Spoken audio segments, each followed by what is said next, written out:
You're at your old trusty boat. You call mighty sparrow. I'm in the city of Mardi Gras.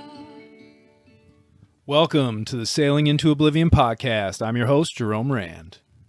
Good evening, everybody, and welcome to a very special show.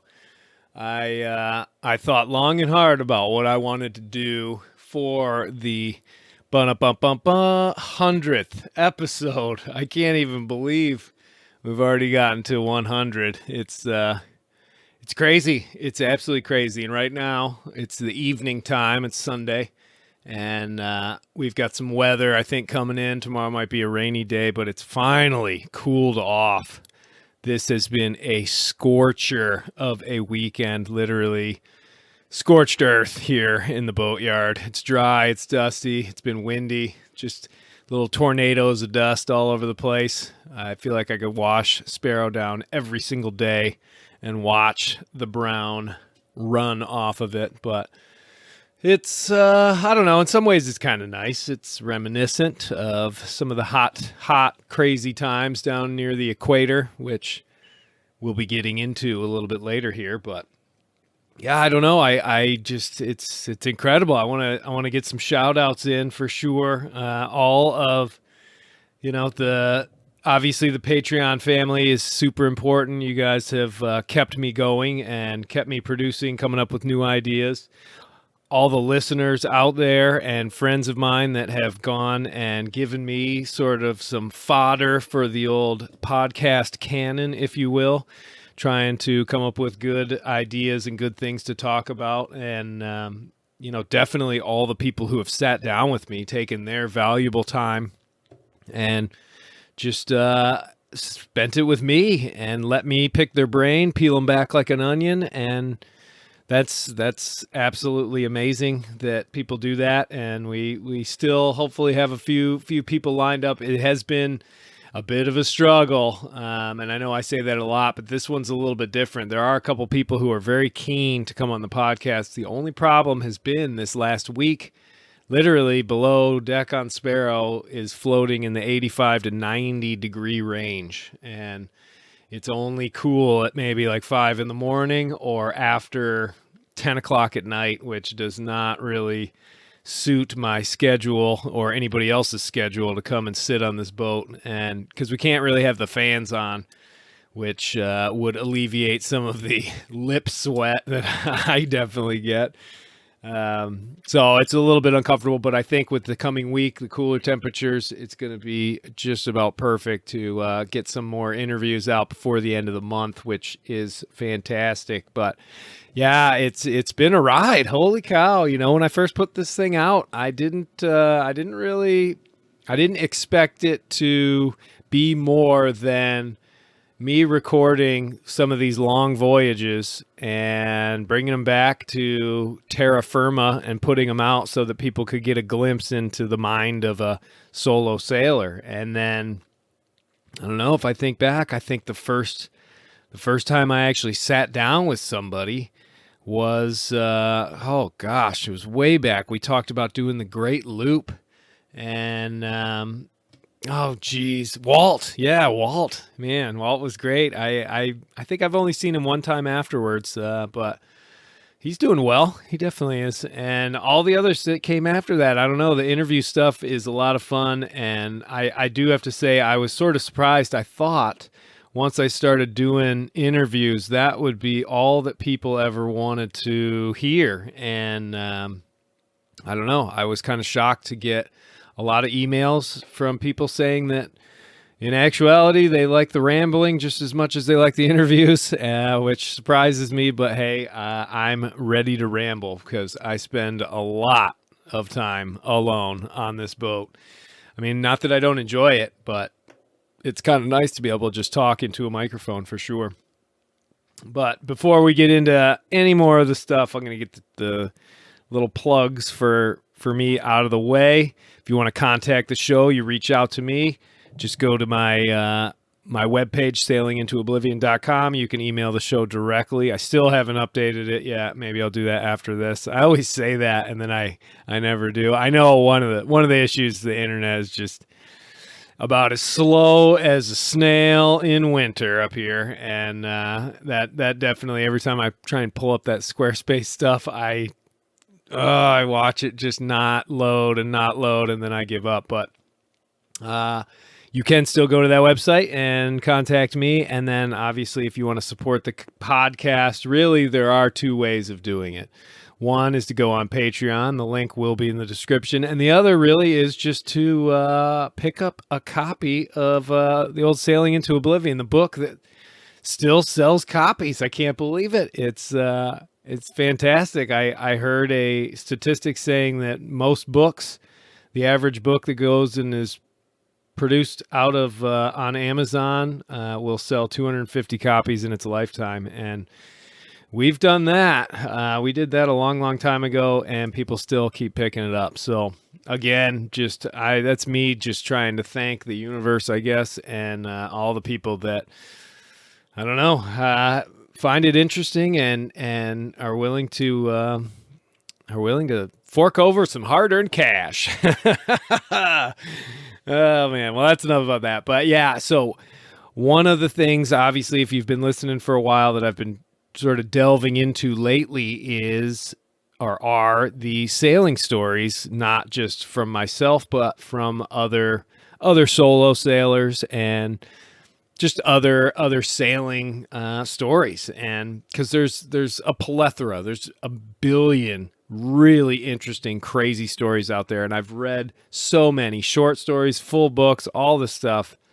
And I'm hoping to be able to sort of bring those to the audience and shed some light on them. And then also sort of, I guess, lead you into possibly picking up somebody else's book or whatever that describes the story, how I got into it. And a lot of these I've become so interested. I've done more research and stuff like that. And I'm hoping to be able to sort of put those, keep putting those out on YouTube and such. But for this one, I don't know. This one, I don't think I'm ready. The YouTube stuff is still so, it's still in its infancy as far as me being able to cut videos together to make them a little more entertaining. And so I think I'm probably going to save this one for another day, at least for that. So I'm just going to put it out for the podcast, for my listeners. And it's my take and my experience with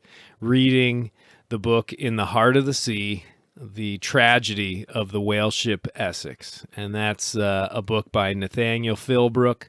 And oh my, I still remember my brother Adam giving me a copy of that, and I read it, and I was absolutely just from the first couple pages just instantly like, what happened to these people? And it really is. It's one of those stories that it's almost it's hard to believe that it actually went on, and it's hard to believe that people actually survived this. And I don't know, it's pretty crazy. So that's what we're going to sort of get into today. And hopefully I'll be able to shed a little bit of my insight on it, because some of it takes place in some of the areas of the world that I've done some sailing. And, you read these stories, and it does, whenever I read either a solo round the world story or something like that, I mean, it's 100% relatable, because I've been to most of the places and I know the feelings that they're going through and everything. And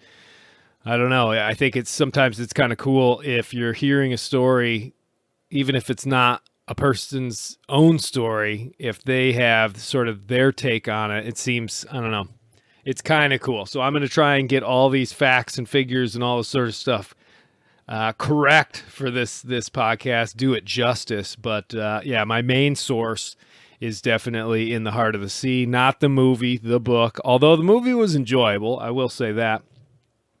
It just, the book is just better. It's almost always that way. It just is what it is. But I've also done quite a bit of documentary watching on YouTube and stuff when it comes to this one, because it is just, It's fascinating. It's fascinating what happens. And essentially, our story starts out on that tiny little island of Nantucket in the early 1800s. I believe they set out in 1819 in August. And essentially, the whale ship Essex was 88 feet long. So it was a smaller whaling ship for the time, but it was also a proven ship. It had been out on various voyages. It always brought back tons of oil, and so it was deemed, as they say, a good ship to be on. And they had aboard 4 of the whaling boats. And a whaling boat is different than a whaling ship in that a whaling boat are little boats that get launched off the big one to go and actually capture and kill the whales, bring them back to the whaling ship, and then process them for their valuable oil. Because at this time, they hadn't really developed the whole oil coming out of the ground thing, and the American Industrial Revolution was pretty much powered completely and lubricated by whale oil and candles and lamps and all that sort of stuff. It was all whale oil, so it was lighting the place and it was making the machines go. So it was pretty much one of the most important industries out there, and it had been going for a long time, and they were able to just get whales straight from basically the waters around Nantucket. But eventually they depleted that out, and the whales, they're not stupid. They're not just going to keep coming back to the same place they're getting slaughtered. So they have to start venturing further and further out. And as Nantucket grew and grew as sort of the epicenter of whaling, it became very prosperous, and it became an economic powerhouse. So they were able to build ships, put crew on the ships, and start sailing for longer and longer time frames. And in the beginning, they would just have to go out in the Atlantic, and then they had to go to the South Atlantic. And then within a couple of decades, it was like they're going down to the Arctic and around Africa and then into the Pacific, which is where our tale of the Essex will take us. And so in August, they take off. Remember, that's hurricane season time. And they head off to get to Cape Horn. You can't take the direct route. And, before I even get in this, I want to just mention our 3 main characters: the captain, the first mate, and the cabin boy. And the reason I isolate those 3, because there's a crew total of 21 people, is that those 3 were the ones that really brought the story back. They brought back with them all the information. They wrote about it, and they passed on the information. The most interesting one, I think, is the cabin boy, Thomas Nickerson. He ended up writing, basically transcribing his diary, which told the whole story, and it was lost for like 100 years. And then they find it in like the 1960s. And so it sort of challenged the other version that the first mate, Owen Chase, had written. But it was one of those things where, I don't know, there's multiple sources, so the book In the Heart of the Sea sort of takes them all in, which I think is why it's such a valuable source, and I'm definitely going to keep citing it because it's just a fascinating read. They also have it on audiobook. In any event, so you got Captain George Pollard, first mate Owen Chase, and cabin boy Thomas Nickerson. And so they set off, and again, it's hurricane season. The Gulf Stream's pretty hot. It's kind of a tumultuous time to cross the Atlantic straight away from the East Coast. And lo and behold, they get out to the Gulf Stream, and they get hit by a pretty severe squall, severe enough that they had too much sail up and were actually fully knocked down. And having experienced both the Gulf Stream when it's like that on his last voyage for days and days, it was just whiteout squall conditions. Luckily, I didn't have all my sails up, but I do know the feeling of your boat turning 90 degrees and the sails and the mast hitting the water, and it's absolutely terrifying to do it on a 32-foot boat, let alone an 88-foot fully stocked boat that or a ship with all these people on it. Must have been terrifying. And they ended up breaking quite a bit of stuff, and I think they damaged or lost actually a couple of the small whale boats, which is a serious problem because if you don't have those, how are you going to go catch the whales? And so they considered actually heading back. And after talking it over and trying to figure things out, it was already hard enough for them to get the crew that they had. And they knew that if they headed back, they almost for certain were going to end up they were going to lose crew. People would jump ship. And then all of a sudden now they're in an even worse place. Also, the people that own the ship are probably going to be like, well, what were you guys thinking, man? It'd be kind of like me setting off on a trip and then a week later turning around and ending up back home, rather than some other destination. Sometimes it's just better to keep on going. Maybe not this time, though. So they figure, you know what, we'll do a pit stop, and they have to go all the way across the Atlantic, pretty much towards Africa, and then ride the trade winds and the currents down towards the equator. And on the way is that beautiful little island, the islands of Cape Verde. And they stop there, and they find a wreck of another ship, and they are able to purchase the whaleboats off of that ship. And they weren't in the best shape, but they would do, and it was sort of a pretty lucky little thing for them, because now they're back to pretty much full equipped, so that they can actually do they can go out and do the whaling that they need to do. And in any event, so they get down there, and those conditions, as you get close to Africa and stuff, again, sort of in the tail end or the height of the hurricane season, you're looking at tropical waves coming off of Africa as the form of thunderstorms off the Congo, and then they hit the Atlantic, and sometimes they explode. So this is pretty ugly sailing at that time of year. And I was down there in 2020 at that same time, and it was ugly. It was really hard. You got becalmed for long amounts of time, longer than I think I ever have. And again, they're on a ship that has no engine, so they would have been just floating. It's 90 degrees. You're hoping to catch rain.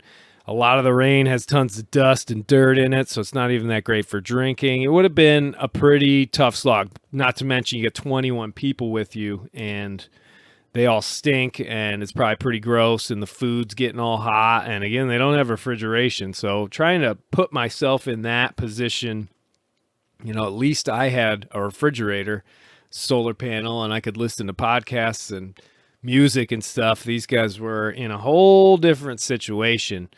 Also, they had not, I don't believe, they had caught, I believe, one whale at this point, and that is it. I think it took them a month to get to the first, 3 months. So they hadn't even caught a whale yet.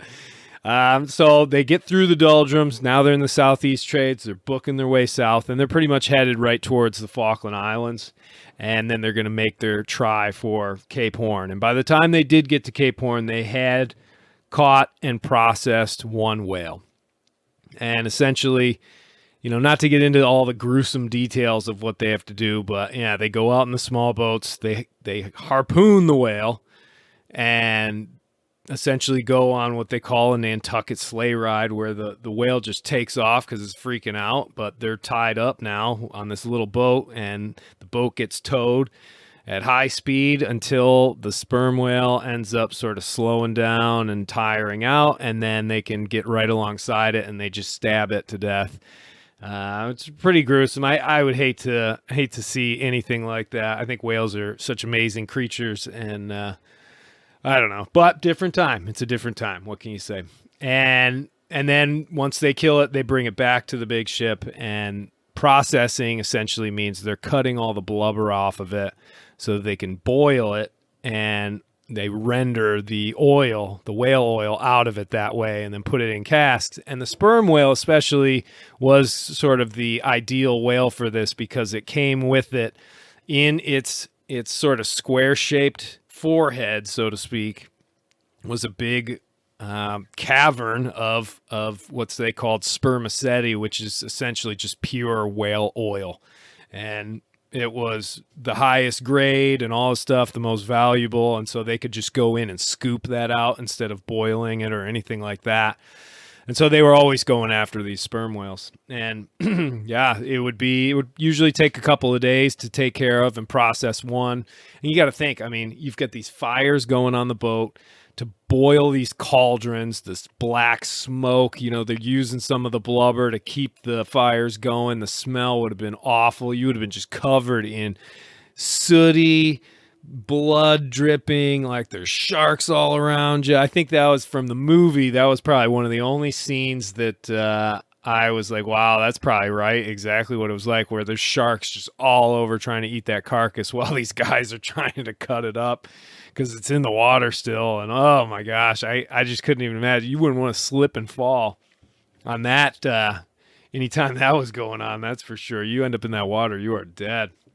But in any event, so they make it to Cape Horn, and this is kind of a part I always take a little bit of a little pride in this one as far as the history of the American sailor and all that sort of stuff is that the American whale ships were routinely going around Cape Horn backwards, so to speak, from the Atlantic to the Pacific, which is against all of the current and the weather systems. They were doing that for a long time and kind of doing it in a pretty cavalier manner, basically saying, yeah, we do that. We go over because, it wasn't that much before then when Captain Bligh ended up having to turn around after trying to round Cape Horn in that direction for over, I think he was there for a month. And just kept getting beaten back. And I know Cape Horn's kind of one of those places. It can be really bad, or it can be not so bad, or it can be absolutely horrific. And a lot of it just comes down to the roll of the dice. But the American sailors were doing it, and they were punching that little Cape rounding out quite often, which you just have to tip your hat to it because those guys were real deal. I mean, they make sailors like me look like pleasure cruisers for sure. In any event, so they get around and they start heading up the coast of Chile and they start actually finding some more whales. They get a few here, a few there. I think the count got up to maybe 11 or so. And they were also doing some pit stops along the way, fresh provisions and all that sort of stuff. But they were also talking with other whale boats because this is a pretty big industry. There's lots of whale boats out there and they're all hunting the same thing.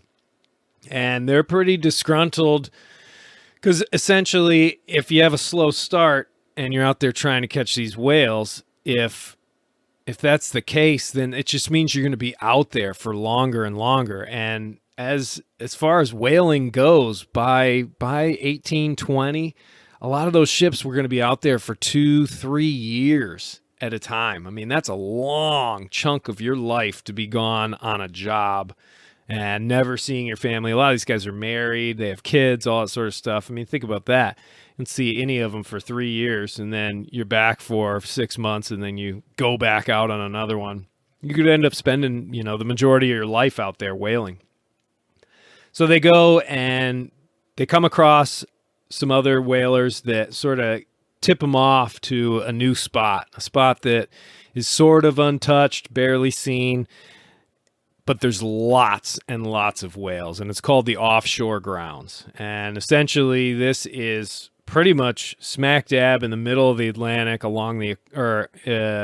smack dab in the middle of the Pacific along the equator, almost like 2,000 miles away from the coast of South America. And really just you're out there. And even for these guys who spend tons of time out there and multiple trips, a lot of them had already done, it's one of those things where that's like way, way out there. And the equator is, again, it's not like the nicest place to sail. You get a lot of the big squalls. It's hot.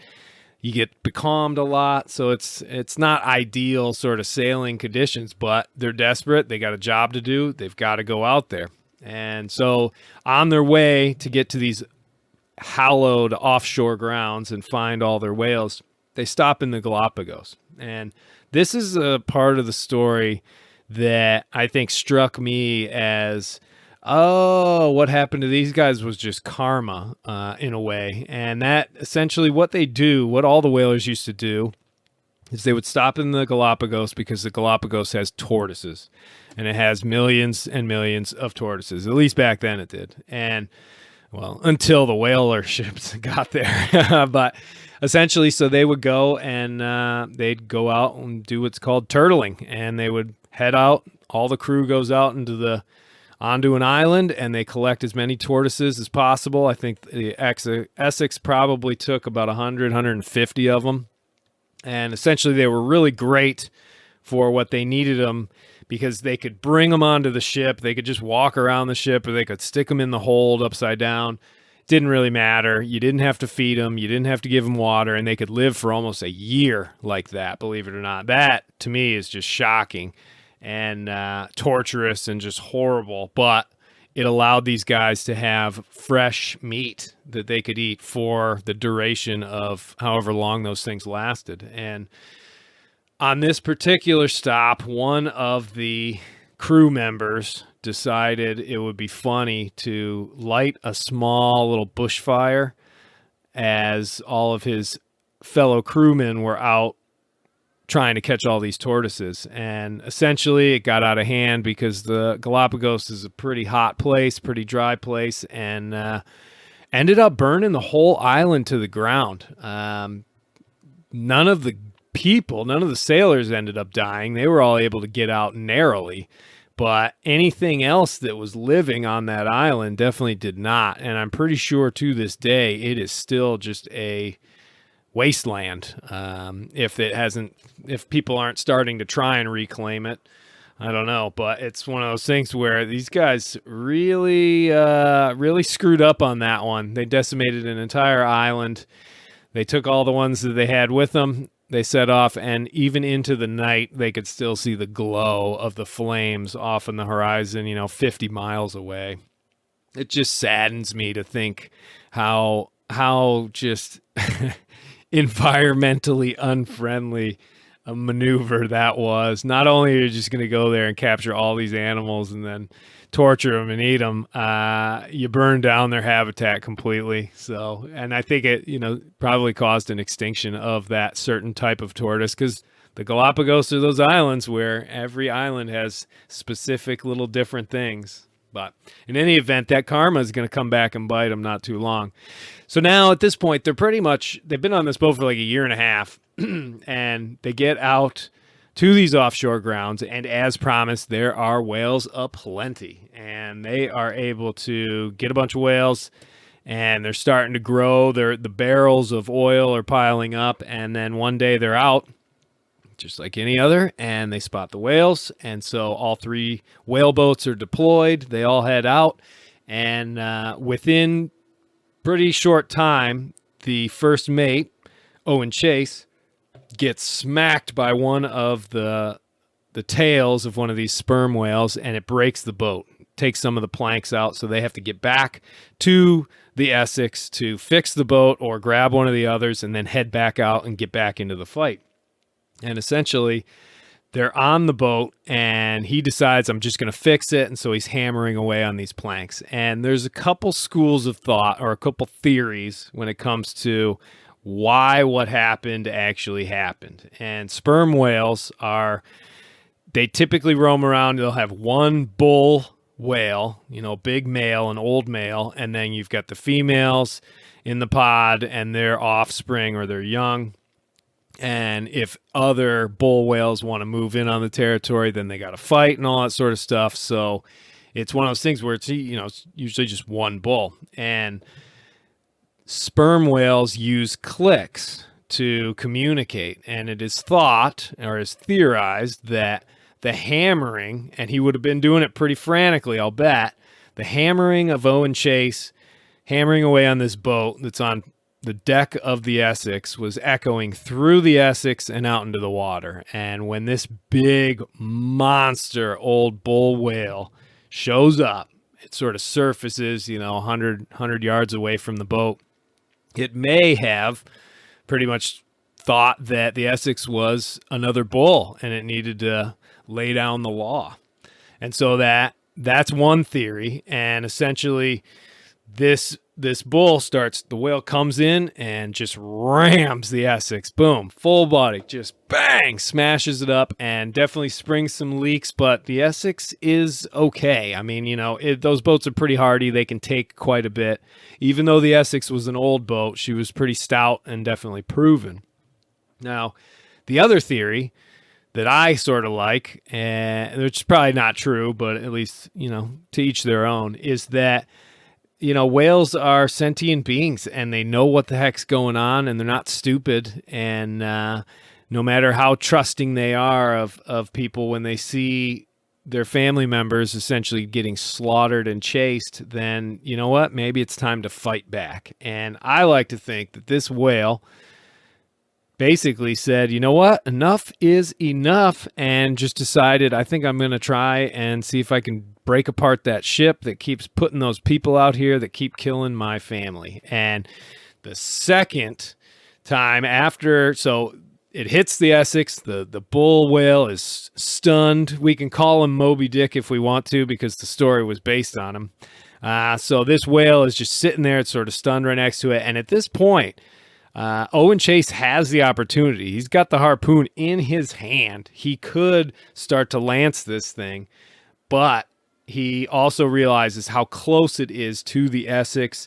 Its tail, everything is right there. If that thing goes wild when you spear it or harpoon it, then it could do some serious damage to the boat, and so he hesitates. And that's a feeling that I sort of know a little bit about. When I was in the Indian Ocean, I had these two fin whales that were swimming right alongside, very curious about me and Mighty Sparrow, and they'd swim right up next to the boat. They were a little bit bigger than Sparrow, and the tail of these things were just right next to the rudder, right next to Mongo. Just, oh my gosh, it was so close. And it went on for like an hour. It was both terrifying and amazing at the same time. But I realized that I was completely, this whale could take out Mighty Sparrow's ability to steer without even a thought, and not even really maybe even know he actually did it, And so it's a pretty overwhelming feeling to have some animal that's that big capable of doing that much damage. And so I can understand why Owen would have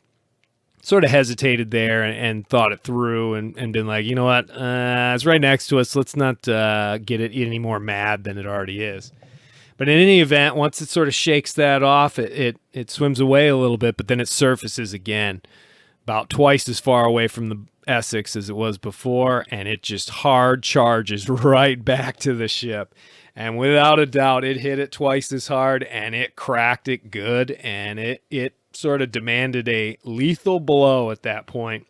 And within minutes, the Essex starts to heel over, and now it's on its side.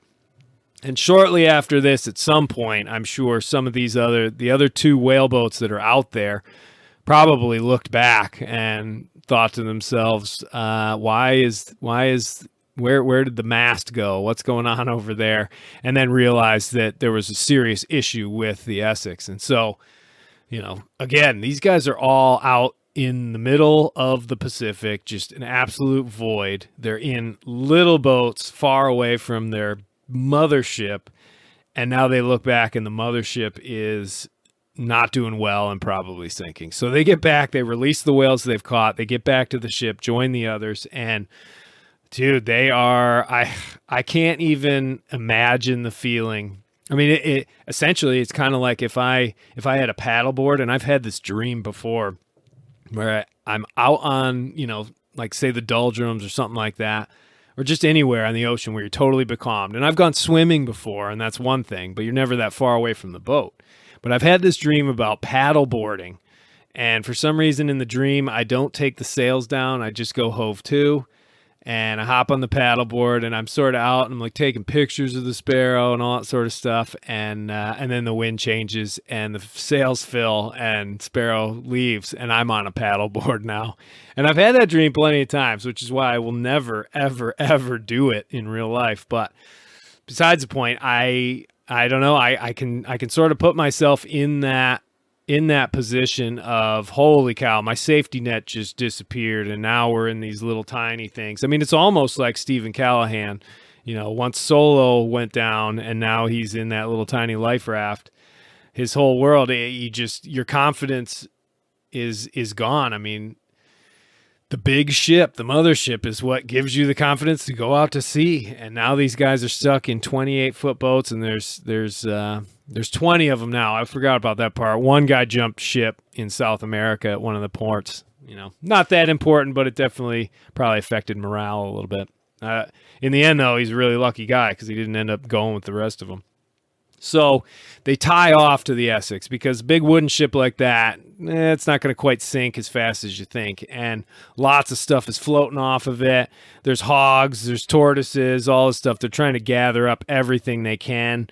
They still got to be able to navigate. They have to be able to eat. They got to drink water, all this sort of stuff. And they even end up getting pistols because there's going to have to be some semblance of order on these ships because each one of these has 6 or 7 people on each one of these boats, and they've got Captain Pollard's on one, Owen Chase is on another, and I forget the name of the guy who was in the third one, but there's three boats, and they're all commanded, and essentially they sit there for like 2 days tied off to this wreck as it's slowly sinking, and they're just collecting more and more stuff. And eventually they make the decision, it's time to figure out what we're going to do. And at this point in history, the South Pacific Islands that we love so much, the Tahitis and the Society Islands, the Marquesas, all these have this really bad reputation for cannibalism. And it's well earned because they had a lot of cannibals back then. And it was something that terrified these guys from Nantucket and actually made them sort of consider, instead of trying to sail downwind, because again, they're in the Pacific, the winds in the middle of the planet are pretty much going from the east to the west. They're called the trade winds. And if they're going to go anywhere, going downwind is going to be a heck of a lot easier than trying to beat back into it, especially in these whaleboats that they've sort of had to make shift into sailboats.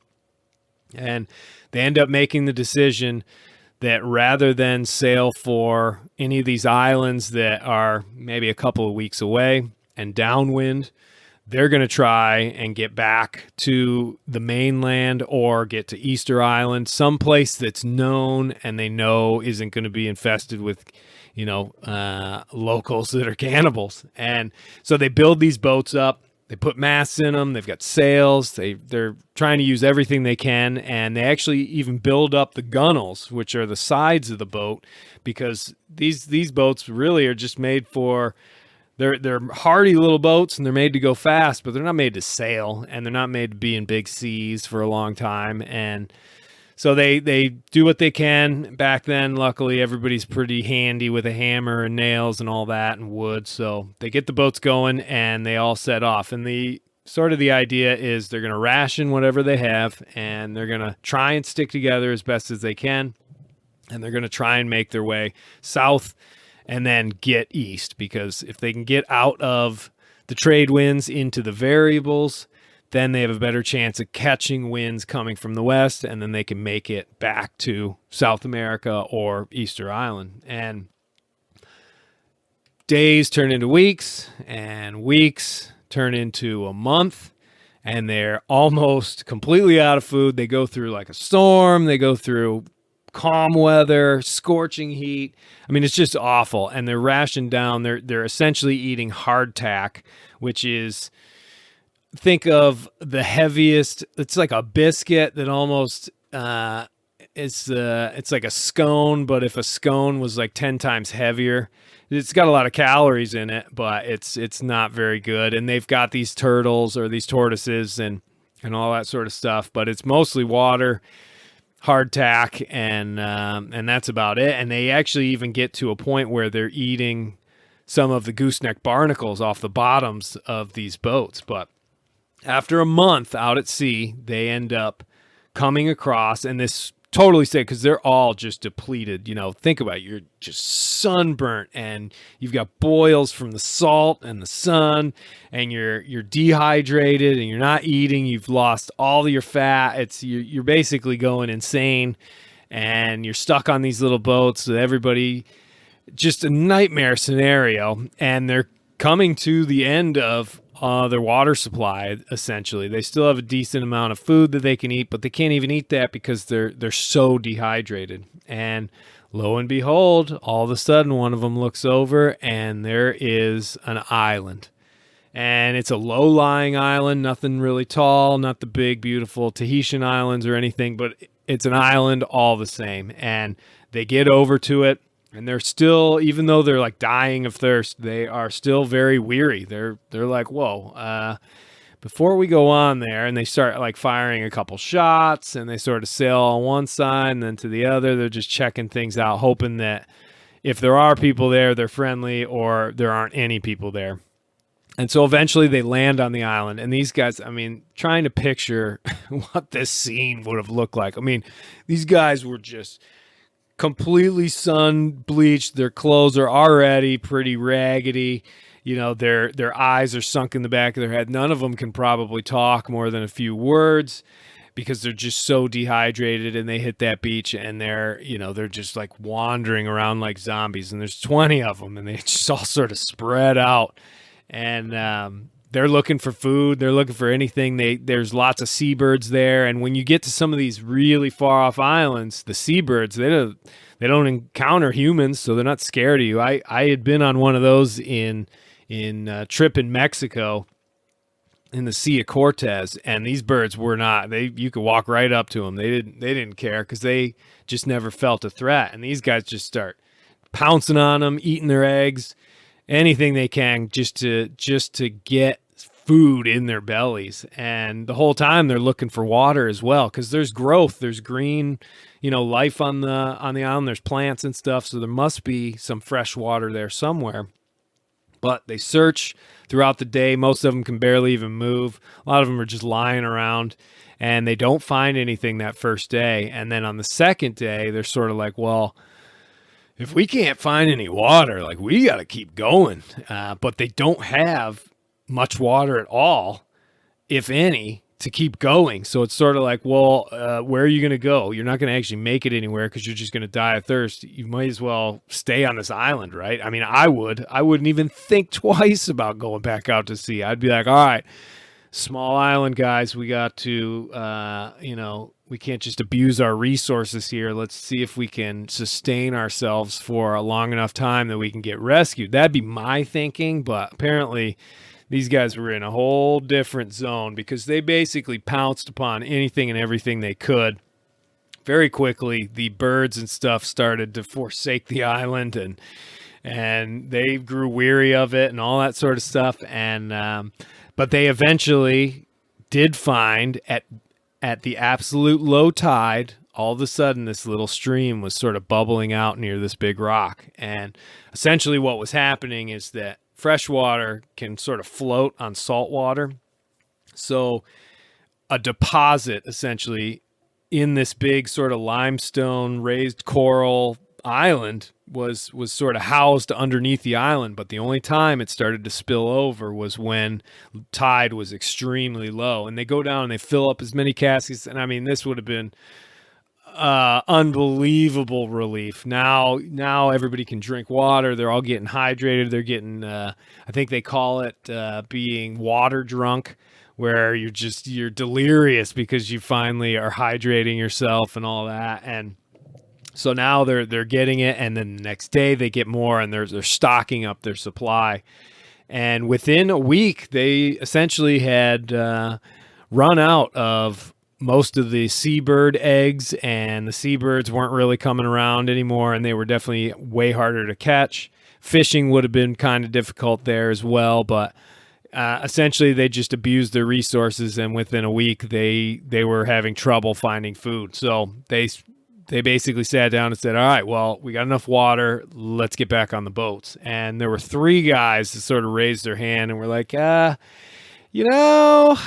those boats, I don't think me and my 2 friends are actually going to go with you guys. I think we'll stay here. We'll take our chances on the island. And I'll tell you one thing right now. I would have been one of those people without question. I would never get back on that boat. Oh, my gosh. Not even for a split second, but staying on that island would have been pretty risky as well, because again, this is way back in the day. There wasn't a whole lot of traffic out there, and your chances of surviving were probably not all that good. But at least you could live out the rest of your days on a little island. You got a beach. It's good enough for me. But in any event, so 3 of them stay, the rest of them go, and again, we've got Captain Pollard on one. The guy I can't remember was captaining the other one, and then Owen Chase is on the third boat. And they're going to, again, try the same thing, stick together, and see if they can make it. And eventually, after a good amount of time, they end up getting a little bit separated. And Owen Chase's boat kind of gets ahead of the rest of them, and Pollard and the other boats stay close together. And again, days turn into weeks, weeks turn into a month, and they start running out of food again and water again. And when Owen Chase was really a sort of a hard individual, the first mates had to be pretty commanding and bossy and mean and all that sort of stuff. And he sort of ruled his boat with an iron fist. And, if somebody was, I think at one point, one of the crew members on there stole some hardtack out of the chest, and has basically said that if you do that again, I will kill you. And, he had a gun to back it up with. And so he was really adamant about, these are our rations. This is what we're getting. And, we're talking like an ounce of hardtack and like the teeniest sip of water, and that was what you got for the day. Just miserable, absolutely miserable, especially in the heat of the sun and all that. It would have been absolutely awful. Anytime like a flying fish landed on the boat, it was sort of like, oh, and you just swallow the thing whole just to get that nutrition. Now on the other boats, they start running out as well, and one boat ends up running out of all their provisions, and so they go to Captain Pollard's boat, and Captain Pollard ends up sharing the rest of his provisions with that boat, so they run out even faster. And now we're talking literally since the Essex sank, we're talking 60, 70 days, 80 days have gone by, and they're in these boats. I mean, that is insane to be in these tiny boats, going through all the weather, let alone the food and the water situation and the sun, no sunscreen, no toothpaste, none of the things that make life sort of pleasant. They have none of that, and they're having to deal with the weather. I mean, every time a system rolls through, they go through one where it's blowing like 50 knots, and they think they're going to, all go down, and they end up making it because the boats are pretty hardy, and just terrifying stuff. I mean, being in a 28-foot boat, and again, Sparrow's 32, but Sparrow's built to be able to be out in those conditions. These were open boats. These were, big enough wave hits it the wrong way and it just sinks the thing. I don't know. It's absolutely crazy. But eventually, they all run out of food. And as they run out of food on both boats, people start to pass away. Because, after that amount of time, there's going to be just a certain amount of the population that would just give up, and their body and mind would say, that's it, I'm done. And then they pass on. And the decision was made on all the boats, to basically, and before we get into that, so Pollard and the other boat were together, but then ended up getting separated as well. And that was the last time they saw the mystery boat of the guy that I can't remember the name of. I believe it was Hendricks, but I don't want to spout unfactual information. But so that one was lost at sea, never to be heard from again, but they did find the boat supposedly washed up on Ducie Island, which was an island in the Pitcairn chain, and it had a lot of bones in it, but they never identified the bodies. So our last 2 boats, Captain Pollard's boat and Owen Chase's boat, and people are dying, and people are getting eaten, and they're eating those dead people, and then it gets to the point where nobody's dead, and we're all fed, and they're still trying to make it in, but now there's no more bodies to eat. And on Captain Pollard's boat, which is probably the most gruesome, they end up doing what's calling drawing. They draw lots, and essentially it's sort of like the whole matchstick thing where you have one short straw. You put it in your hand, and whoever draws it, it's them. And his nephew drew the short straw, and even though Pollard said that, if you don't want to do it, you don't have to do it, he was going to defend it, somehow get him out of that and figure it out. He had pretty much given up at that point, and he said it's as good as any decision. Doesn't even matter anymore. I mean, these guys are absolutely just on the edge of living anyway, so it's no big deal. They're just like, whatever, I don't even care. This is so miserable. End it, please. So they end up doing that, and they end up dispatching his nephew and then eating his nephew, and that's how they continue to survive. And this is going on these boats. And essentially on day 89 is when Owen Chase's boat finally spots land. And then a ship comes and grabs them and brings them into shore, and they're rescued. And then on day 93 was when Pollard's boat, so this is the creepy one, I believe it's the Dauphin, another whaling ship, spots this little boat. And they're close to shore, but they're not all the way in, and they sail right up next to them. And it's like the two people in this boat don't even realize there's a ship next to them. What they see is two skeleton-looking humans just riddled with sores and sunburnt and almost wearing no clothes, sitting amongst a pile of bones, breaking them in half and trying to suck the marrow out of them. I mean, gruesome.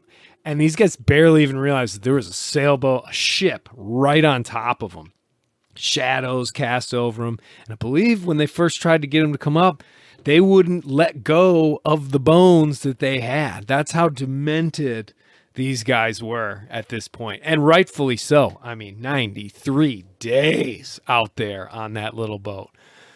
Unbelievable. But shortly thereafter, they fed these guys, they got them to sort it out, and the story that they told was the story that I just told you. And it really, I mean, to have that story relayed to you by the actual participants would have been, I wouldn't even blinked my eye once, I think, while I listened. It would have been absolutely horrifying. But needless to say, after a bit of time spent in South America, they're able to get transport and get back home to Nantucket. And meanwhile, our three little lone deserted islanders out there end up getting a ship is told that, there's these three guys, they're on this island. We think it's Ducey Island.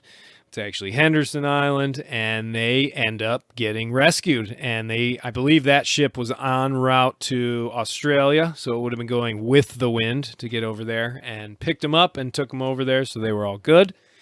And then Pollard and Chase and the rest of the crew, which was only a few people, ended up making it back to Nantucket. And I guess the epilogue, so to speak, really is just as strange, at least for some of them. So Captain Pollard, who's kind of our main character here, he ends up getting another sight. He comes from an old whaling family, so he's got a lot of pull. He ends up getting another sight as a captain of the Two Brothers, which is another whaling ship. And shortly thereafter, they head back out to sea, which I can't even fathom. And even one of the people who was in his little boat with him went with him back out to sea. Needless to say, they make it around the Horn. They get over there, and they're up off of Hawaii and end up running aground and wrecking the boat on a place called the French Frigate Shoals. So this is his second boat. That's it. You're canceled, bud. You're done.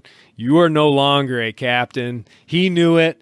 They end up getting rescued, all of them, by another ship that was out there, and they get taken back to Nantucket. And Pollard throws in the towel, says, I'm not going out to sea ever again. He becomes the night watchman of Nantucket, and is pretty much kind of a beloved character at that point.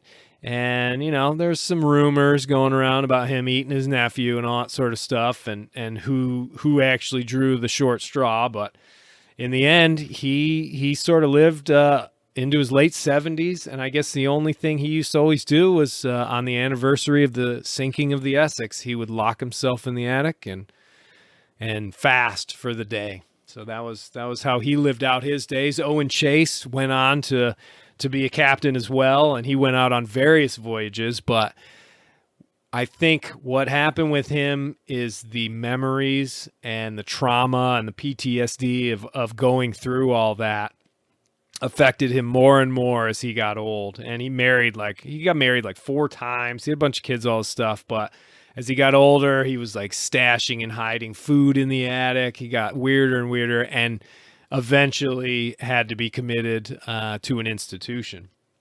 And then Thomas Nickerson, the cabin boy, like I said, he came back and he transcribed his journals, but those were lost, and he just ended up working on the island, and that was pretty much it. So thus ends the tale of the whale ship Essex. And it's just the fact that it's true and this happened and these guys went through that, and I don't want to get into the cannibalist start. That stuff is obviously it's just a weird thing, and I don't know. You could argue both sides of it, I suppose. You got to live and everything, but just talk about overcoming adversity. The ones that survive that, I mean, holy cow! And there is a plethora of other information that comes out of the book In the Heart of the Sea. You read that book and you feel like you're an expert on Nantucket, and you got a pretty good glimpse into the world of whaling, and it really is worth it. And it's just such a crazy, gripping American horror story that's absolutely true.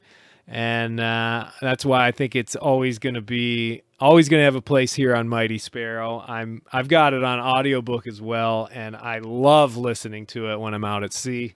Believe it or not, for some reason, it just always gets me, and I absolutely love it. So that is what I wanted to talk about on my 100th episode of the podcast. Holy cow. Wow.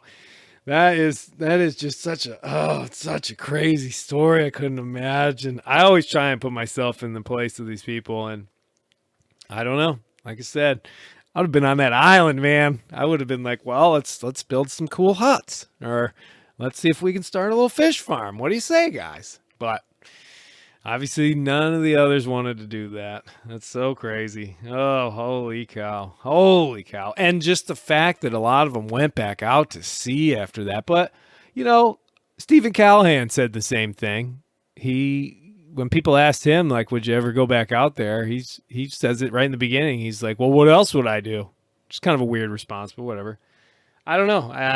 I've only had a little bit of compared to that story, I've had the slightest tragedies known to the human race out there, and I still want to go back. I love going back out to sea, no matter what. It's something that I guess just gets in you, and you never really get over that. But wow, incredible! I hope everybody enjoyed listening to my condensed version of the whale ship Essex and all that, and it really.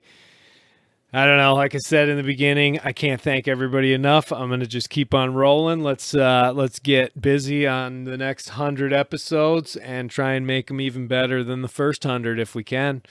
So other than that, I appreciate everybody listening and all the emails you're sending, the support. That keeps me going probably more than anything. But thank you. Have a great night or morning or whatever, and enjoy the rest of July, because it's almost over. Holy cow. Once August 1st comes, it's a big wake-up call up here. Everybody kind of gets in their old midsummer, the doldrums of the summer, I say, where the heat gets to you, you're sort of doing the same stuff, and it's people get a little grumpy, but then it's like August 1st hits and people realize the summer's almost over. And it's like, oh boy, we got to start having some fun. We got to do the things we said we were going to do. Let's enjoy our time. Let's snap out of it a little bit. And I'm definitely trying to push for that and keep everybody going up here because I'm having a ball. I love working in the yard. It's hot, sweaty, it's dirty. It's my kind of life. Thanks for listening. Till next time.